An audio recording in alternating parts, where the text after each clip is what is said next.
तानाशाही करके दिखाइएगा, गुंडागर्दी करके दिखाइएगा, फिर उस गुंडागर्दी को संविधान के तरीके से नहीं निकाल दिए तो फिर आप सामान्य रूप से आइए, रास्ते पर, रोड पर आइए, आपके सर पर जूता जूता नहीं पीटे तो फिर पैदाश में फर्क पड़ जाएगी।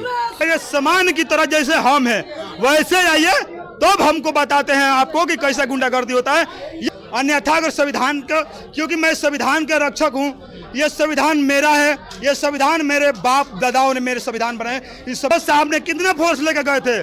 100 नहीं 150 नहीं 200 फोर्स लेकर गए थे। ये जिला में नहीं जानते 50,000 से भी ज्यादा हमारे संगठन हैं। आपने 200 फोर्स लेकर गए थे। अगर हम अपने वहां पर लोगों को लेकर चल जाते तो क्या आपकी ताकत थी जो हमारे लोगों का सीना उजाड़ देते? लेकिन वहाँ देख सकते हैं कि अभी हमारी मौजूदगी बक्सर में है। बक्सर जिला के जो डुमराव प्रखंड है, डुमराव प्रखंड में सोच सकते हैं कि यहाँ के जो अंचलाधिकारी है लगातार दलित वंचित समाज के ऊपर लगातार अन्याय कर रहे हैं। लगातार कई प्रकार के कई ऐसे घर को ऐसे उजाड़ दिया गया। सोच सकते हैं कि भीम आर्मी के लोग लगातार सोच सकते हैं कि सड़क पर उतरे हुए देख सकते हैं। अब पूरा बात विचार आप लोग से कराएंगे, आप लोग वीडियो में बने रहिएगा।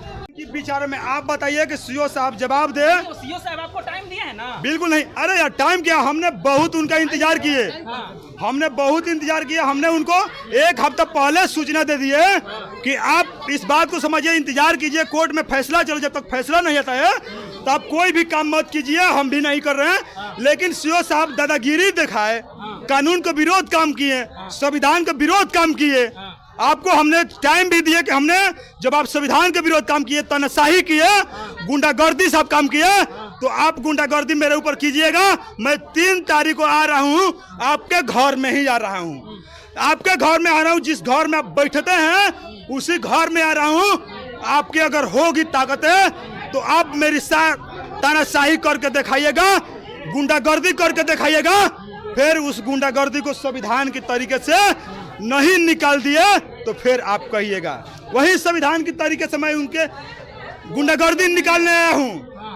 क्योंकि देखो, हमने समान उसकी पद को करते हैं, समान उस कुर्सी को करते हैं, और साहब हम उनको नहीं बोलते हैं, हमने साहब उस कुर्सी को बोलते हैं, साहब उस पद को बोलते हैं।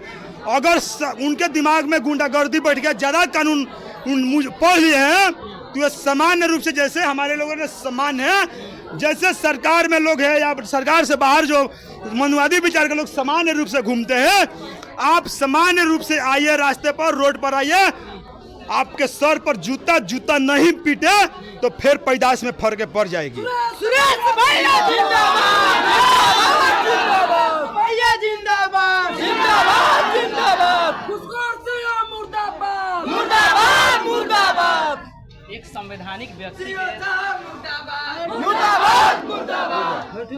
एक संवैधानिक व्यक्ति के पद पर बैठे हुए व्यक्ति के सर पर आप जूता बजाने का कैसे काम कर सकते हैं? देखिए, आपको मैं बार बार बता रहा हूँ कि मैं कह रहा हूँ कि इज्जत इस पद को करता हूँ, सम्मान इस पद को करता हूँ, क्योंकि ये संवैधानिक पद पर है, हम इसलिए सम्मान करता हूँ। मैं तो कहता हूँ कि आपके दिमाग में गुंडागर्दी बैठा हुआ है, आपने गुंडागर्दी कर रहे हैं, तो अगर गुंडागर्दी करना है तो उस पद को छोड़ कर आइए, जिस पद पर संवैधानिक पद पर बैठे उसको छोड़ कर आइए, बाहर आइए, बाहर रोड पर आइए, समान की तरह जैसे हम हैं वैसे आइए, तब हमको बताते हैं आपको कि कैसा गुंडागर्दी होता है। ये कह रहा हूँ। देखिए, मैं तो हमेशा सभी पदाधिकारियों का मैं सम्मान करता हूँ। अगर सम्मान नहीं करता, अगर उस पद का इज्जत नहीं करता तो मैं कब का ही इनका बुखार छोड़ा दिया होता।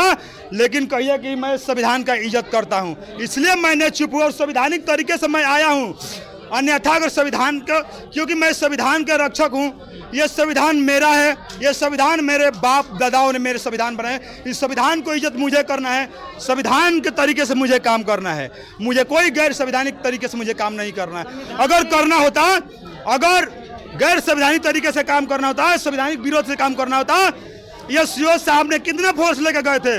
100 नहीं 150 नहीं 200 फोर्स लेकर गए थे। ये जिला में नहीं जानते 50,000 से भी ज्यादा हमारे संगठन हैं। आपने 200 फोर्स लेकर गए थे। अगर हम अपने वहां पर लोगों को लेकर चल जाते तो क्या आपकी ताकत थी जो हमारे लोगों का सीना उजाड़ देते, लेकिन वहाँ संविधान को इज्जत किए, कानून को इज्जत किया। अभी तक कानून को इज्जत कर रहा हूँ, लेकिन बार बार वही कर रहा हूँ कि इनके दिमाग में गुंडागर्दी बैठ गए है। तो आप पाइए सामने, आपको बताते हैं कैसे गुंडागर्दी होता है। सुरेश भैया जिंदाबाद।